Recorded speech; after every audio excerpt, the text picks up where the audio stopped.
నమస్కారం. ఈరోజు మనం కొన్ని చాలా ప్రాచీన గాథల్లోకి లోతుగా వెళ్తాం. అవును, ఇవి చాలా ప్రత్యేకమైనవి. మన ముందున్నవి కేవలం పద్యాలు కాదు. ఇది ఒక రకమైన మానసిక, తాత్విక యుద్ధానికి అక్షర రూపం. కరెక్ట్. మనం థేరీ గాథ నుండి తీసుకున్న ఒక ఘట్టం గురించి మాట్లాడుకోబోతున్నాం. అవును, ప్రత్యేకంగా కాల అనే ఒక బౌద్ధ భిక్షుని కథ. అవును, ఈ థేరీ గాథ అంటే జ్ఞానోదయం పొందిన భిక్షుణుల గాథలు అని అర్థం. ఇందులో ప్రతి గాథ ఒక విజయాన్ని, ఒక లోతైన అనుభవాన్ని వివరిస్తుంది. ఈ కథ యొక్క ఉద్దేశ్యం కేవలం ఒక సంఘటనను తెలుసుకోవడమే కాదు. ఒక్కసారి ఆలోచించండి, మీరు చాలా ప్రశాంతంగా ధ్యానం చేసుకుంటున్నారు, మీ మనస్సు నిశ్చలంగా ఉంది. హా, అప్పుడు సాక్షాత్తు సందేహం, ప్రలోభం, వీటికి ప్రతిరూపమైన ఒక శక్తి మీ ముందుకు వస్తే, వచ్చి మీ అస్తిత్వాన్నే ప్రశ్నిస్తే, మీ పునాదుల్నే కదిలించాలని చూస్తే ఎలా ఉంటుంది? సరిగ్గా అదే ఈ కథలోని అసలు పాయింట్. ఆ సవాలును ఎలా ఎదుర్కొంది? ఆమె సమాధానం ఏమిటి? ఇది కేవలం ఆమె కథ కాదు, మనందరిలో జరిగే అంతర్గత సంఘర్షణకు ఒక ప్రతీక. నిజమే.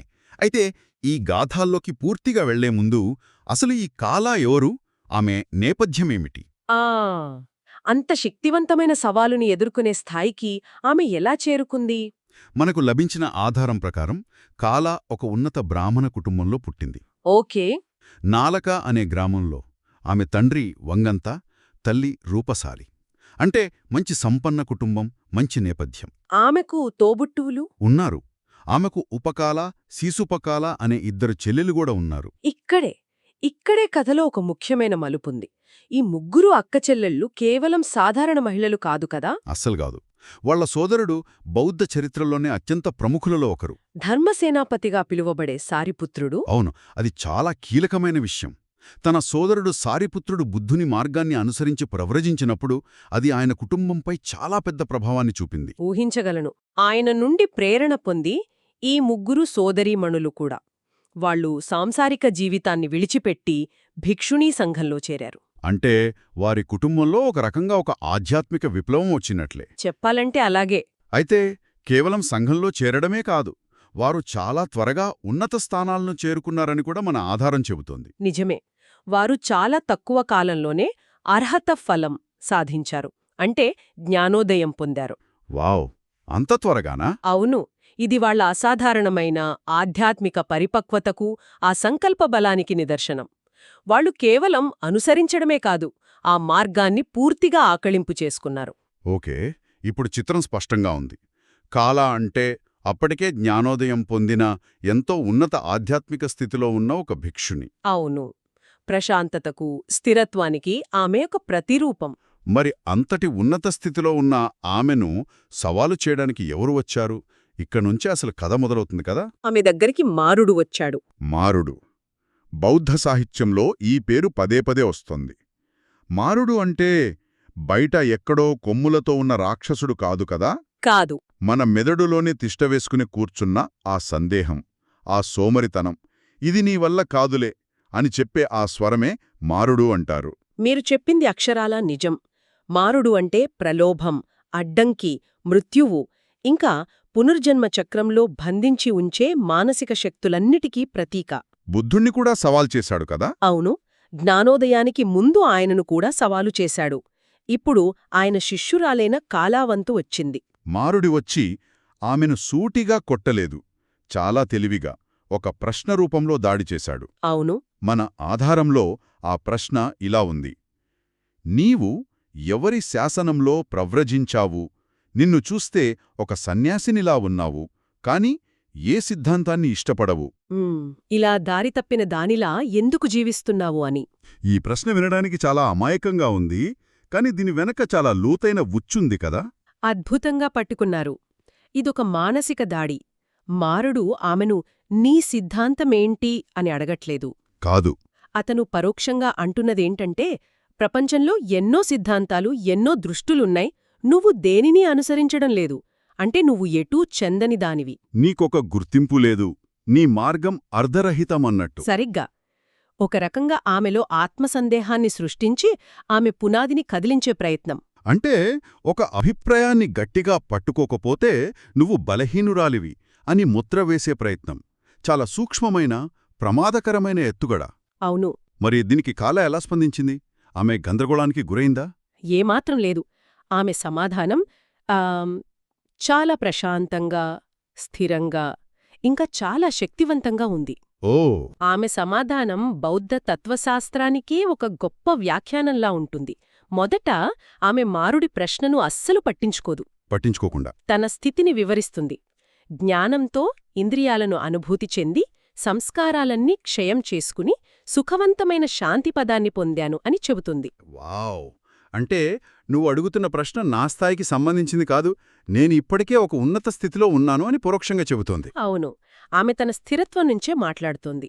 ఆ తర్వాత మారుడి ప్రశ్నకు సూటిగా వస్తుంది. ఏమని? ఇతర సిద్ధాంతాలను అనుసరించేవారు వాళ్ల అభిప్రాయాల మీద, ఆ దృష్టుల మీద ఆధారపడతారు. వాళ్లకు సద్ధర్మం గురించి, అంటే అసలైన సత్యం గురించి తెలియదు అని చెబుతోంది. ఇది చాలా ఆశ్చర్యంగా ఉంది. మారుడు ఆమెను ఒక సిద్ధాంతం గురించి అడిగితే ఆమె అసలు సిద్ధాంతాలు, అభిప్రాయాలకే నేను అతీతురాలనే అని చెబుతోంది. అవును. అంటే ఈ మార్గం ఒక కొత్త అభిప్రాయాన్ని ఎంచుకోవడం గురించి కాదనమాట, ఉన్న అభిప్రాయాలన్నింటినీ దాటి వెళ్లడం గురించా? అవును, ఆ పాయింట్ చాలా ముఖ్యం. ఎందుకంటే మిగతా సిద్ధాంతాలు ఇది నమ్ము అని చెబితే, బౌద్ధం వచ్చి స్వయంగా చూడు అంటుంది. ఏహి పస్సికో. కరెక్ట్. ఆ తేడానే ఆమె ఇక్కడ చూపిస్తోంది. నా మార్గం ఒక నమ్మకం కాదు, ఒక ఆచరణ, ఒక అనుభవం. అందుకే ఆమె తన గురువైన బుద్ధుని గురించి ప్రస్తావిస్తోంది. ఓకే. శాక్యవంశంలో పుట్టిన సాటిలేని బుద్ధుడు నాకు గురువు. ఆయన బోధించిన ధర్మం అన్ని దృష్టిలను అధిగమించడానికి, వాటిని దాటి వెళ్లడానికే అని స్పష్టం చేస్తోంది. ఆమె తన సిద్ధాంతాన్ని సమర్థించుకోవడం లేదు, తన మార్గం మిగతా వాటికంటే ప్రాథమికంగా ఎలా భిన్నమైనదో వివరిస్తోంది. ఇదొక వాదన కాదు, ఒక ప్రకటన. నిజమే. కాని కేవలం చెప్పి ఊరుకోలేదు, ఆ ధర్మం యొక్క పునాదులనే వివరించింది. అవును, ఇక్కడే ఆమె సమాధానం శిఖరస్థాయికి చేరుకుంటుంది. ఆమె బౌద్ధధర్మం యొక్క మూలస్తంభాలైన 4 ఆర్యసత్యాలను వివరిస్తుంది. ఆమె మారుడికి కేవలం ఒక అభిప్రాయం చెప్పడం లేదు, ఒక పూర్తి వ్యవస్థను చూపిస్తోంది. ఇది ఒక వైద్యుడిలాంటిది. వైద్యుడిలాగానా? ఆ పోలిక ఆసక్తికరంగా ఉంది. ఎలా? చూడండి, మొదట వ్యాధిని నిర్ధారించడం. అదే మొదటి ఆర్యసత్యం, దుఃఖం. అంటే జీవితంలో బాధ, అసంతృప్తి ఉన్నాయని ఒప్పుకోవడం. అవును. ఇక రెండవది వ్యాధికి కారణం కనుక్కోవడం. అదే సముదయం. ఈ బాధకు కారణం మన కోరికలు, అంటిపెట్టుకోవడాలు అని అర్థం చేసుకోవడం. సరిగ్గా.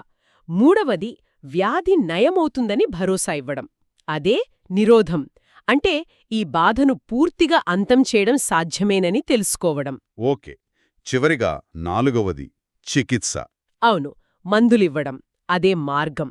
ఆ అంతానికి దారితీసే ఆచరణాత్మకమైన అష్టాంగ మార్గాన్ని చూపించడం. అద్భుతం.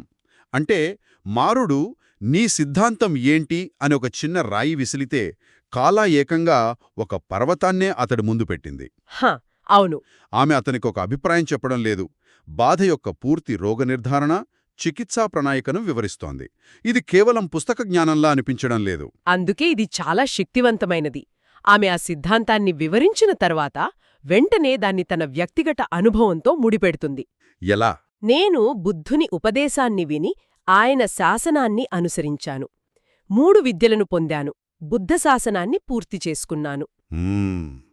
తన వాదనకు తన అనుభవాన్నే సాక్ష్యంగా నిలబెడుతోంది. అవును. ఇక్కడ 3 విద్యలు పొందడం అనే మాట వచ్చింది. ఇది ఏదో సాధారణ విద్యలా లేదు. దీని అర్థమేమిటి? ఇది జ్ఞానోదయం పొందినవారికి కలిగే ఒక ప్రత్యేకమైన అతీంద్రియ జ్ఞానం. మొదటిది తమ పూర్వజన్మలను తెలుసుకునే జ్ఞానం. రెండవది జీవుల కర్మలను, వారి పునర్జన్మల చక్రాన్ని అర్థం చేసుకునే జ్ఞానం. ఇక మూడవది అత్యంత ముఖ్యమైనది. ఏంటది? ఆశ్రవాలను, అంటే మనసులోని మాలిన్యాలను, రాగం, ద్వేషం, అజ్ఞానం, వాటిని పూర్తిగా ఎలా నాశనం చెయ్యాలో తెలుసుకునే జ్ఞానం. అంటే ఇది కేవలం పుస్తక జ్ఞానం కాదన్నమాట. ఆమె తన గత జన్మలను చూడగలదు, ఇతరుల కర్మలను అర్థం చేసుకోగలదు, ఇంకా ముఖ్యంగా తనలోని అన్ని బలహీనతలను పూర్తిగా ఎలా నాశనం చెయ్యాలో తెలుసుకుంది. అవును. ఇదొక రకంగా ఆధ్యాత్మిక సూపర్ పవర్ లాంటిది. ఆ పోలిక బాగుంది. అది ఆమె సంపూర్ణ ఆధ్యాత్మిక విజయాన్ని, ఆత్మవిశ్వాసాన్ని చూపిస్తుంది. ఆమె మారుడితో నేను ఏదో పుస్తకంలో చదివి చెప్పడం లేదు, ఇది నా ప్రత్యక్ష అనుభవం, నేను ఈ మార్గంలో నడిచి గమ్యాన్ని చేరుకున్నాను అని ప్రకటిస్తోంది. ఇక చివరి మాటలు చూడండి. ఇది కేవలం సమాధానం గాదు, ఒక సింహనాదం. అవును.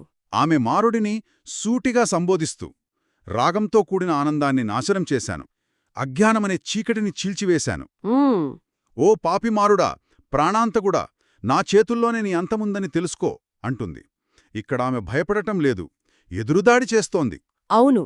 ఈ ధైర్యం ఎక్కడ్నుంచి వచ్చింది? అది సరైన అవగాహన, ఇంకా ప్రత్యక్ష అనుభవం నుండి వచ్చింది. గుడ్డి విశ్వాసం నుండి కాదు. అస్సలు కాదు. అందుకే ఆమె అంత నిశ్చయంగా మాట్లాడగలిగింది. ఆమె మారుడిని ఓడించడమంటే తనలోని సందేహాన్ని, ప్రలోభాన్ని, అజ్ఞానాన్ని పూర్తిగా జయించడం. చీకటిని చీల్చివేశాను అన్నప్పుడు ఆమె అజ్ఞానాన్ని జయించానని చెబుతోంది. సరిగ్గా. నీ అంతం నా చేతుల్లో ఉంది అన్నప్పుడు ఇక నీకు నా మీద అధికారం లేదు అని స్పష్టం చేస్తోంది. ఆ తర్వాత మారుడు నిరాశతో అంతర్ధానమయ్యాడని గాథ ముగుస్తుంది. ఈ కథ వింటుంటే ఇది కేవలం ఒక చారిత్రక సంఘటనలా లేదు, ఇది మనందరికీ ఒక పాఠంలా ఉంది. ఖచ్చితంగా. మన జీవితంలో కూడా ఇలాంటి మారుడు రకరకాల రూపాల్లో వస్తుంటాడు. మన లక్ష్యాల గురించి, మన సామర్థ్యం గురించి సందేహాలు రేకెత్తిస్తుంటాడు. నిజమే. ఈ కథ మనకు నేర్పేదేమిటంటే, అలాంటి సందేహాలు ఎదురైనప్పుడు సమాధానం వాదించడంలోనో, ఆందోళన చెందడంలోనో లేదు. మరి దేనిలో ఉంది? సమాధానం మన మూలసూత్రాల స్పష్టతలోనే ఉంటుంది. మనం దేనికోసం నిలబడుతున్నామో, మన మార్గం ఏమిటో మనకు స్పష్టంగా తెలిసినప్పుడు ఏ మారుడు మనల్ని కదిలించలేడు. కాల తన పునాదులు ఎంత బలంగా ఉన్నాయో మారుడికి చూపించింది. మరి ఈ లోతైన విశ్లేషణ నుండి మనం గ్రహించాల్సిన ముఖ్యమైన విషయమేమిటి? కాలాకథ కేవలం ఒక భిక్షుని, రాక్షసుడిని ఓడించడం గురించి కాదు. ఇది బౌద్ధ మార్గం యొక్క స్వభావం గురించి, ఆత్మవిశ్వాసం యొక్క నిజమైన మూలం గురించి చెప్పిన ఒక శక్తివంతమైన ప్రకటన. అవును. మనం ఈ సంభాషణలో కనుగొన్నట్లు, మొదటిది, ఈ మార్గం కేవలం ఒక కొత్త అభిప్రాయాన్ని స్వీకరించడం కాదు, అన్ని అభిప్రాయాలను అధిగమించడం. కరెక్ట్. కాలా చెప్పినట్టు ఇది దృష్టులను దాటి వెళ్లే మార్గం. రెండవది, నిజమైన ఆత్మవిశ్వాసం కేవలం ధైర్యం నుండి రాదు. అది మూలసూత్రాలను, ఆ 4 ఆర్యసత్యాలను లోతుగా అర్థం చేసుకోవడం, అనుభవించడం నుండే వస్తుంది. సందేహాలు తుఫానులా వచ్చినప్పుడు ఆ పునాదులే మనల్ని నిలబెడతాయి. ఇక మూడవది, ఈ ప్రాచీన గాథలు వేల సంవత్సరాల తర్వాత కూడా ఎంత పురాతనంగా ఉన్నాయో చూడండి. అవును. మనలో ఉండే అంతర్గత మారుడిని, ఆ సందేహం, ప్రలోభం, వాయిదా వేసే స్వరాన్ని ఎలా ఎదుర్కోవాలో నేటికి మార్గనిర్దేశం చేస్తాయి. అవును. ఇది ఒక టైమ్లెస్ సైకలాజికల్ డ్రామా. చివరిగా, వినేవారికోసం ఒక ఆలోచన. తప్పకుండా. మన ఆధారాల ప్రకారం కాలా, ఆమె సోదరీమణులు చాలా త్వరగా జ్ఞానోదయం పొందారు. మారుడు ఆమెను సవాలు చేసింది ఆమె ఒక ఉన్నత శాంతి స్థితిని పొందిన తర్వాత. ఆ పాయింట్ చాలా ముఖ్యం. బహుశా జీవితంలో అతిపెద్ద పరీక్షలు మనం కష్టాల్లో ఉన్నప్పుడు, విఫలమైనప్పుడు కాకుండా, మనం విజయం సాధించామని అనుకున్నప్పుడే వస్తాయేమో. అవును. మనం ఒక లక్ష్యాన్ని చేరుకున్నామని భావించిన తర్వాత వచ్చే ఆత్మసంతృప్తి, ఆ గర్వం. అవే మన కొత్త మారుడుగా మారితే పరిస్థితి ఏంటి? మన విజయమే మనకు కొత్త ప్రలోభంగా మారితే దాన్ని ఎలా ఎదుర్కోవాలి?